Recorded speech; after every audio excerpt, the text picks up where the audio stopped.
Hello everyone. Intermediate board परीक्षा का physics का पेपर बहुत जल्दी ही होने वाला है। वैसे हमने इंटरमीडिएट स्तर के बहुत से वीडियो आपको बनाए, आप लोग देख रहे होंगे।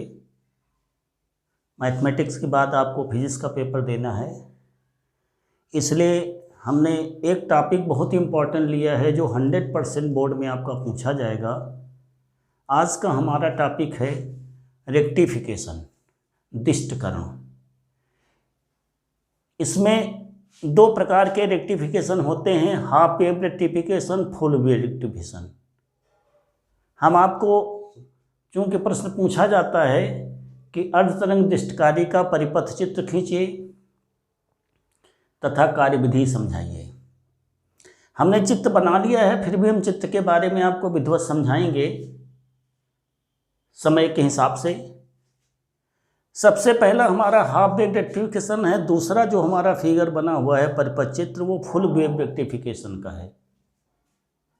कहने का मतलब पूर्ण तरंग दिष्टकारी का दूसरा है, पहला वाला हमारा है अर्ध तरंग दिष्टकारी। ये पीएन संधि डायोड, ये हमारे क्या है, पीएन संधि डायोड। पीएन संधि डायोड का सिंबल आप जानते हैं। पहले वाले हाफ वेव रेक्टिफिकेशन के लिए एक डायोड लगाया जाता है, दूसरे में दो डायोड लगाया जाता है। परिपथ में ध्यान देने योग्य बात क्या है, किस बात का हम विशेष ध्यान रखते हैं परिपथ में? देखिए, सबसे पहले हम एसी से कनेक्ट करते हैं ट्रांसफार्मर को। ये हमारा ट्रांसफार्मर है जिसमें प्राथमिक कुंडली P1 P2 S1 S2 दोनों में है। देखने से ही आपको क्लियर लग रहा होगा, ट्रांसफार्मर के हम बारे में हमने बताया, जिधर टर्न अधिक होते हैं, फेरे अधिक होते हैं, उधर वोल्टेज अधिक होती है। मीन्स वो स्टेप अप ट्रांसफार्मर होगा अगर प्राथमिक में कम फेरे हैं, सेकेंडरी में अधिक फेरे हैं। यहाँ पर प्राथमिक में अधिक फेरे हैं, सेकेंडरी में कम फेरे हैं। दूसरे में भी हमने इसी तरह से बनाया है। इसका मतलब ये ट्रांसफार्मर जो हमने प्रयोग में लिया है यहाँ पर हाफ वेव रेक्टिफिकेशन और फुल वेव रेक्टिफिकेशन के लिए, दोनों के चित्रों को, परिपथों को हम बताते चल रहे हैं। पहले दोनों में समानता है कि ट्रांसफार्मर आप हमने लिया है स्टेप डाउन। आप स्टेप अप ट्रांसफार्मर भी ले सकते हैं, प्राथमिक के कम टर्न, सेकेंडरी के अधिक टर्न। स्पेशली अगर प्रश्न कभी पूछा, वैसे नहीं जाता फिर भी पूछ ले कि उच्च वोल्टता के लिए डीसी प्राप्त करने के लिए तो आप स्टेप अप ट्रांसफार्मर बनाएंगे, और निम्न वोल्टता के लिए डीसी प्राप्त करने के लिए, दिष्ट धारा प्राप्त करने के लिए तो step up step down transformer का प्रयोग करेंगे। उच्च वोल्टता डीसी प्राप्त करने के लिए स्टेप अप ट्रांसफार्मर और निम्न वोल्टता डीसी प्राप्त करने के लिए स्टेप डाउन। हमने यहाँ पे निम्न वोल्टता डीसी के लिए दोनों फिगर बनाए हैं। हमने इसलिए डिफरेंस बता दिया, प्रायः बुक्स ऐसा नहीं बताती हैं, मगर क्लियर कर देते हैं कि इसमें भी आप step up transformer, step down दोनों बना सकते हैं। बस अंतर होगा कि उच्च वोल्टता का डीसी होगा, हमारा यहाँ पर हम क्या प्राप्त कर रहे हैं, निम्न वोल्टता की डीसी प्राप्त कर रहे हैं। रेक्टिफिकेशन का तात्पर्य ही होता है एसी से डीसी बदलना।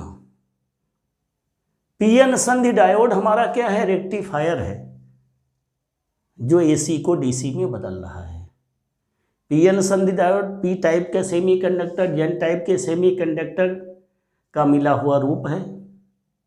सेमीकंडक्टर के बारे में आप जानते हैं, पी टाइप हम 3 संयोजकता वाले अवयव मिला के बनाते हैं निरर्चालक में, और एन टाइप का सेमीकंडक्टर हम 5 संयोजकता वाले अवयव को मिलाकर बनाते हैं। दोनों को जब पी और एन दोनों प्रकार के हम जब जो है सेमीकंडक्टर्स को, मीन्स अर्धचालकों को मिला करके पी एन संधि डायोड बनाते हैं। इसकी विशेषता क्या है, पहले हमने ट्रांसफार्मर के बारे में बताया आपको कि ये स्टेप डाउन ट्रांसफार्मर, ये भी स्टेप डाउन, ये प्राथमिक कुंडली, ये द्वितीयक, प्राथमिक द्वितीयक। अब डायोड के बारे में हमने लिया कि पीएन संधि डायोड हमारा है। पीएन संधि डायोड को जब हम प्लस से प्लस को जोड़ते हैं, माइनस से माइनस को जोड़ते हैं, तो हमारा अग्र अभिनत कहलाता है। और अगर हम पी को माइनस से बैटरी के जोड़ दें और एन को हम कहने का मतलब देखा जाए तो Pn में ये P है और इधर वाला ये N है, ये P है इधर वाला N है, ये P है इधर वाला N है, जो लाइन आपकी खींची हुई N को डिनोट करता है।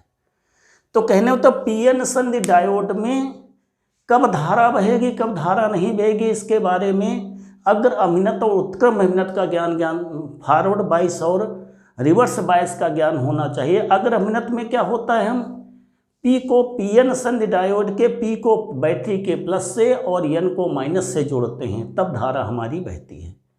और जब P को हम माइनस से जोड़ दें बैटरी के और N को प्लस से जोड़ दें तो रिवर्स बायस कहलाता है, मीन्स उत्क्रम अभिनत कहलाता है, जिसमें धारा का प्रवाह बंद हो जाता है, मीन्स धारा शून्य बहती है।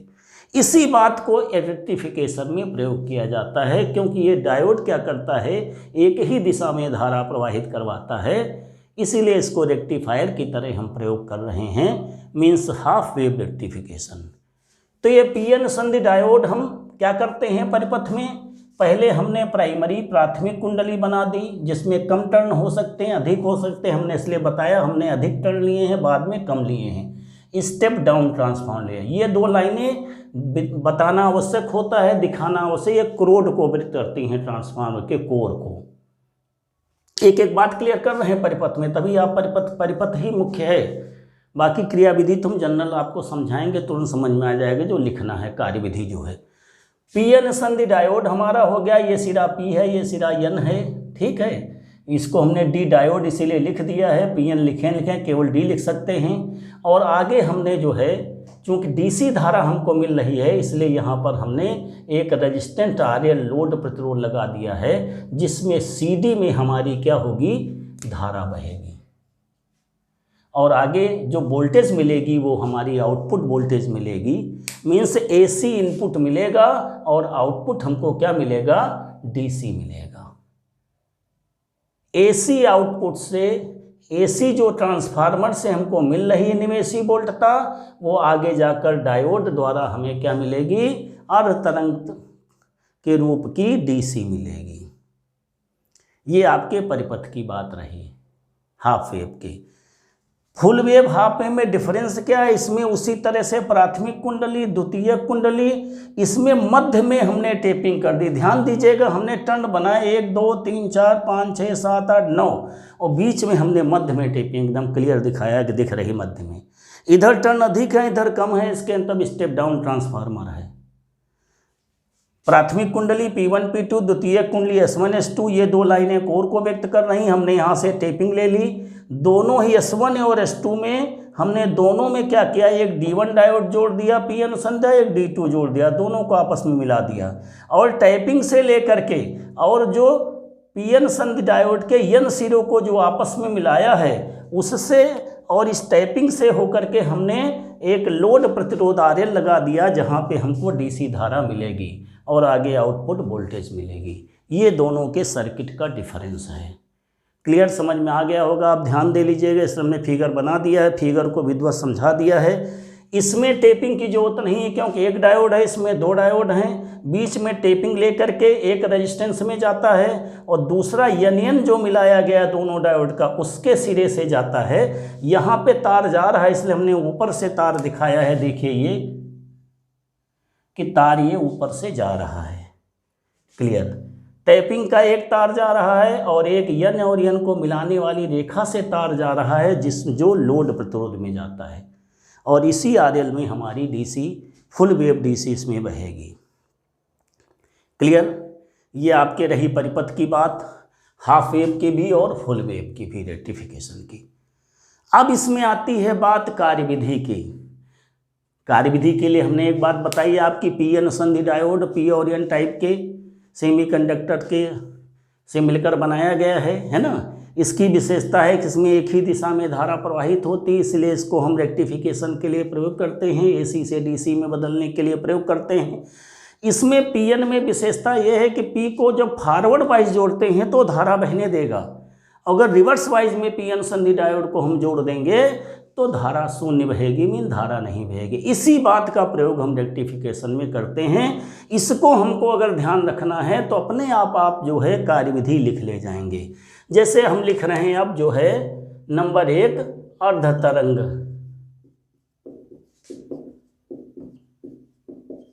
दिष्टकारी की बात पहले हम कार्यविधि आपको समझाते हैं, फिर आपको फिगर समझाएं। कार्यविधि में क्या होगा, पहले आपका कहेंगे कि प्राप्त AC S1 S2 से क्या होगी, S1 S2। तो आप AC जो हमारी होती है वो कैसे होती है, देखिए हम दिखा रहे हैं आपको। फिगर बनाने का तरीका होता है कि हमने जो है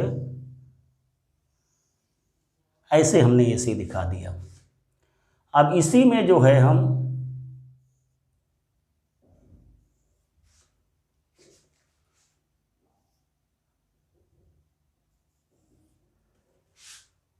अब दिष्टीकरण, ये हमारी AC है, AC तरंग रूप में चलती है, दिखा दिया हमने। जो इनपुट वोल्टेज हमें मिल रही यहाँ पर सेकेंडरी में S1 S2 में, धनात्मक आधे चक्र के लिए ये पॉजिटिव है और ये हमारा क्या है, नीचे वाला सिरा निगेटिव है, ये माइनस हमने अलग कर दिया, ये DC के लिए हो गया।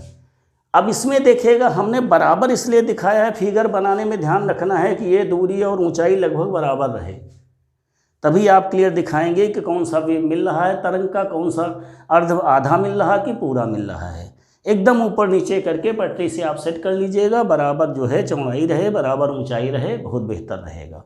ठीक है, चौड़ाई जो बराबर होनी चाहिए, ऊंचाई भी बराबर हो और अच्छी बात है।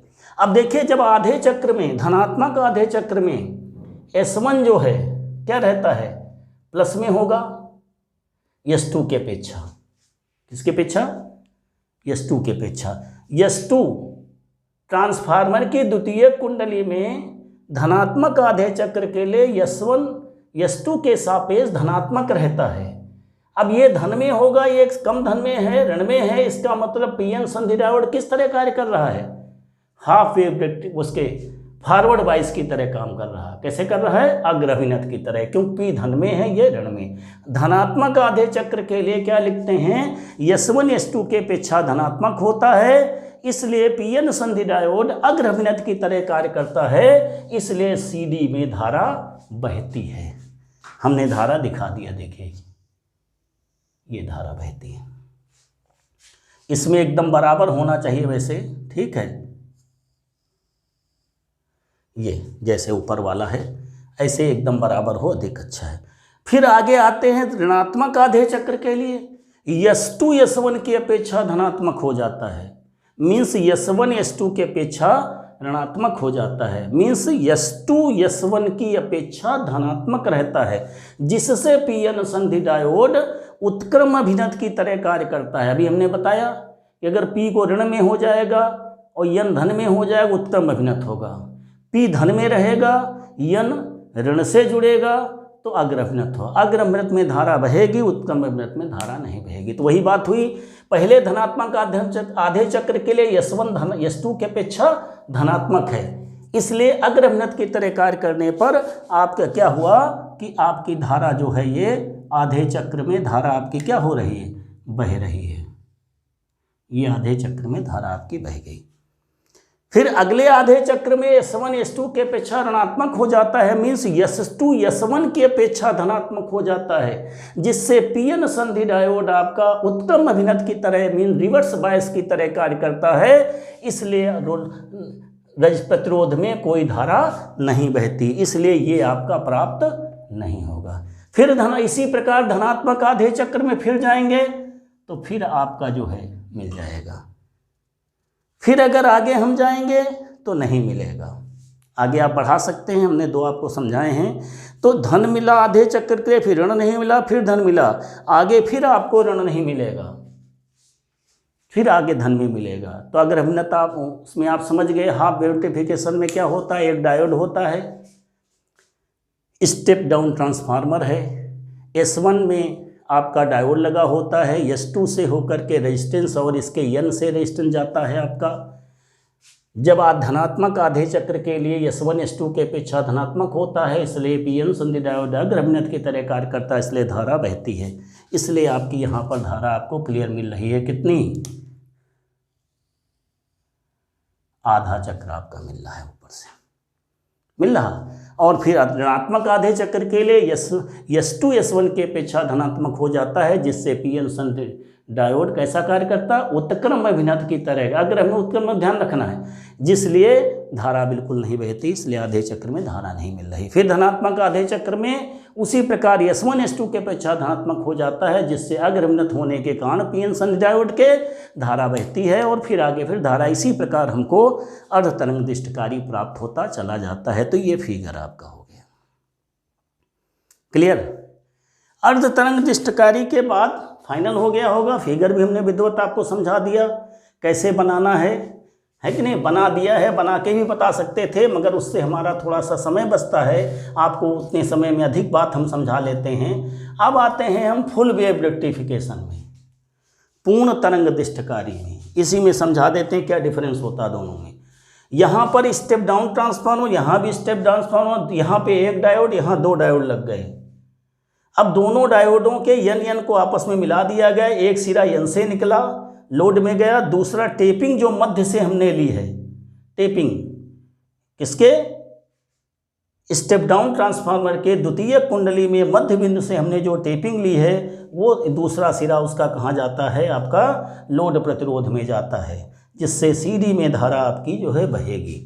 इसमें ध्यान रखना है, देखिए दो डायोड लगे हुए हैं। धनात्मक आधे चक्र के लिए S1 S2 के अपेक्षा क्या रहता है, धनात्मक, वहाँ कहते थे। यहाँ पर T से चलेगा, यहाँ पर इन दोनों में आपका जो है वोल्टेज मिलेगी, यहाँ पर भी वोल्टेज मिलेगी और यहाँ पर भी वोल्टेज मिलेगी, इन दोनों से चलेंगे। S1 और T के अपेक्षा देखेंगे, S2 और T में देखेंगे। तो क्या होगा, जब धनात्मक आधे चक्र के लिए S1 T के सापेक्ष क्या होगा, धनात्मक होगा,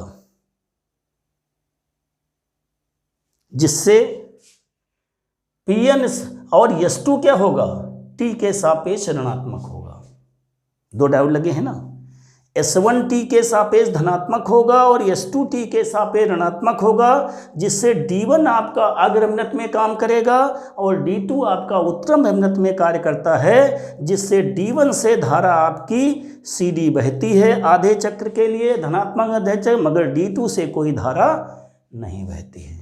फिर अगले ऋणात्मक आधे चक्र के लिए जब हम पहुंच जाते हैं,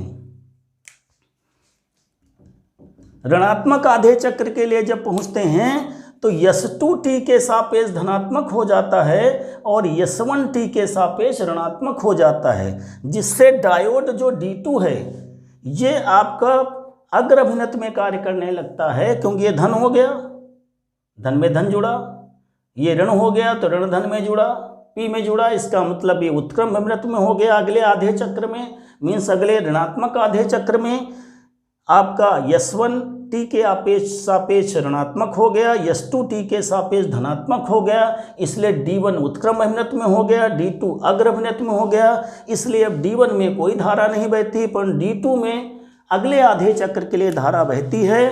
तो इस तरह से हमको फिर ये धारा मिल जाती है। फिर अगले आधे चक्र में उसी प्रकार से होगा, इसी प्रकार लगातार हमको जो है धारा जो है मिलती चली जाती है। फुल वेव रेक्टिफिकेशन हो जाता है, पूर्ण तरंग दोनों ही वेव्स आपके मिल जाते हैं, धन भी ऋण भी, दो डायोड लगाने पर। क्लियर। और जो वोल्टेज मिलती है वो निर्गत वोल्टा है, जो धारा बहती है वो डीसी धारा आपकी लोड रेजिस्टेंस में बह रही है। फिर एक बार रिवाइज कर लेते हैं, इसमें हमारा एक डायोड है, इसलिए धनात्मक आधे चक्र में S1 S2 के सापेक्ष धनात्मक होता है, जिससे फॉरवर्ड वाइज की तरह कार्य करता है पीएन संडा, जिससे धारा आधे में बहती है। परंतु अगले आधे चक्र में S2 जो है S1 के सापेक्ष धनात्मक हो जाता है, जिससे पीएन संधि डायोड उत्क्रम अभिन्नत की तरह कार्य करता है, जिससे कोई धारा बहती नहीं है। इसमें क्या होता है, S1 S2 के अपेक्षा T की सापेक्ष धनात्मक होता है आधे चक्र में, मगर S2 T के सापेक्ष ऋणात्मक होता है, इसलिए ये अग्रभिन्नत में पहले धनात्मक आधे चक्र में होता है और ये उत्क्रम अभिन्नत में, जिससे धारा आपकी मिली। जब ऋणात्मक आधे चक्र में जाते हैं इसमें, तो S2 T के सापेक्ष धनात्मक हो जाता है, S1 T के सापेक्ष ऋणात्मक हो जाता है, तो ये डायोड उत्क्रम अभिन्नत में हो जाता है, ये अग्रभिन्नत में मीन्स फॉरवर्ड वाइस में हो जाता है, जिससे इस डायोड से धारा नहीं बहती, इस डायोड से धारा बहती, इसलिए फिर हमको आधा तरंग मिल जाता है। इस तरह से लगातार पूर्ण तरंग के रूप में हमको धारा CD में मिलती रहती है। इस तरह से ये हाफ वेव डिफिकेशन है, ये फुल वेव डिफिकेशन। इसमें से दो में से 100% एक प्रश्न अवश्य पूछा जाएगा, आप लोग तैयार कर लें। बड़े नंबरों में प्रश्न आता है, आपको सुविधा होगी। इसीलिए हमने जल्दी से पूरी फिजिक्स तो हम अभी नहीं बता पाए हैं आपको, सब लोगों को धीरे धीरे करके पूरे टॉपिक्स, मगर एक इम्पॉर्टेंट टॉपिक्स बोर्ड के पहले हमने इसलिए लिया है, इसमें से निश्चित आपको एक प्रश्न मिल जाएगा, इसलिए आप इसको अवश्य देखिएगा, समझिएगा और 100% बोर्ड पेपर में करके आइएगा, जिससे आपको अच्छे से अंक मिले। आप इसी तरह से हमारे वीडियो को देखते रहिए, लाइक सब्सक्राइब करते रहते हैं। थैंक यू, धन्यवाद।